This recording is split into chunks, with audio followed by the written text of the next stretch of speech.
இப்போது பணியில் இருந்த ஓட்டுநர் ஊழியர்களோட அடிப்படை சம்பளத்தை தரேன்னு சொல்லி திடீர்னு இப்போ மறுக்கிறாங்க.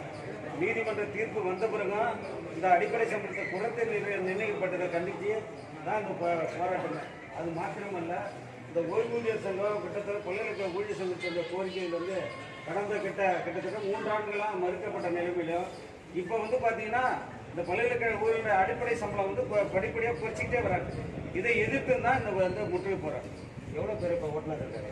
ஓட்டுநர் பல்கலைக்கழகத்தில் எவ்வளோ? 16 பேர் இருக்காங்க. 16 பேர் இருக்காங்க. ஓய்வூதியர்கள் எத்தனை பேர் இருக்காங்க? 1600 ஓட்டுநர்.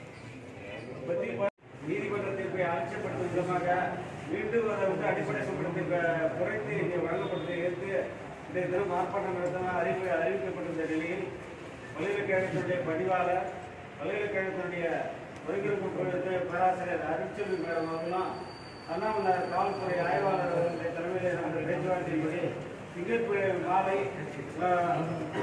கன்வீனர் கமிட்டியினுடைய மீண்டு 2 உறுப்பினர்களை சென்னையிலே சந்தித்து அவருடைய விவாதித்து திங்கட்கிழமை மாலை நமக்கு அறிவிப்பதற்காக நல்ல முடிவு அறிவிப்பதாக சொல்லியிருக்கிறார்கள்.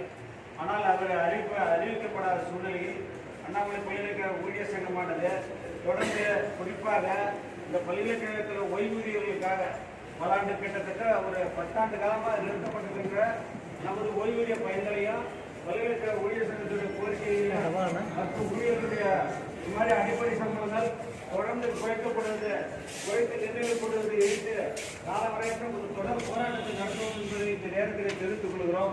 இதுபோன்று தொடர்ந்து குறைக்கப்படுவதை இந்த அண்ணாமலை பல்கலைக்கழக ஊழியர் சங்கமும் ஆசிரியர் ஓய்வூதியர் கூட்டமைப்பும் வன்மையாக கண்டிக்கிறது என்பதை இந்த நேரத்திலே சொல்லி திங்கட்கிழமை மாலை நமக்கான தக்க பதில் தமிழக அரசாங்கமும் இந்த பல்கலைக்கழக நிர்வாகம் அளிக்கப்படவில்லை என்று சொன்னால் நிச்சயம் அடுத்த கட்ட போராட்டத்தை நோக்கி இந்த ஊழியர் சங்கம் செல்லும் என்பதை இந்த நேரத்தில் கூறிக்கொள்கிறோம். முன்னாடி இந்த டிரைவருங்களாம் ஓய்வூதியம் பண்றது பாதி தான் வந்தது, பாதி வரவே இல்லை சொல்லி அவங்களுக்கு மட்டும் இல்லை, பல்கலைக்கழக பணியாற்றி ஓய்வு பெற்ற ஊழியர்கள் எல்லாருக்கும் 2012 50% தான் கொடுக்குறாங்க.